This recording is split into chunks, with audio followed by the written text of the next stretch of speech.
имомуддин Сатори, сафири Тоҷикистон дар Русия, ки ҳамзамон намояндаи расмии кишвар дар Арманистон буд, рӯзи 2 август аз мақом озод карда шуд. Дар фармони раиси ҷумҳурӣ сабаби тасмимро нагуфтанд. Сатори баҳори соли 2014 ба ин мансаб таъин шуда буд. Аз он пештар сафири Тоҷикистон дар Олмон буд. Хадамоти матбуоти президент мегӯяд, ба ҷои ӯ Давлатшоҳ Гулмаҳмадзодаро намояндаи Тоҷикистон дар Русия таъин карданд.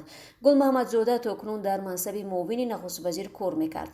Пештар раиси кумитаи ҳифзи муҳити зист ва аз он қабл раиси вилояти Хатлон буд. 60 сола аст. Сафорати Тоҷикистон дар Москав яке аз намояндагиҳои расмии кишвар дар хориҷа дониста мешавад. Ба ҳисобҳои гуногун дар Русия аз ним то 1 миллион шаҳрванди Тоҷикистон кору зиндагӣ мекунанд ва пулҳои фиристодаи онҳо бахши муҳими иқтисоди хонаводаҳост. номи сафорат ҳам пайваста дар масъалаҳои марбут ба ҳуқуқи муҳоҷирон, боздошту раҳоии онҳо, кӯмак ба дармондагон, дарёфти санадҳои расмӣ ва солҳои ахир вобаста ба парвози ҳавопаймову билети сафар бештар расонаӣ мешавад. баъзе аз муҳоҷирон ва ҳомиёни ҳуқуқи онҳо ҳамвора аз тарзи кори сафорат ва бархурдаш бо мушкили муҳоҷирон танқид мекунанд.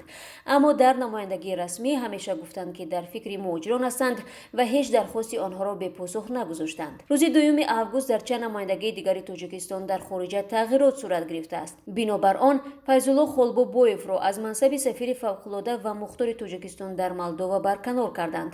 Давлаталӣ Назризода, сафири Тоҷикистон дар Украина, ҳамзамон масъулияти намояндаи расмии кишвар дар Молдоваро бар уҳда дорад.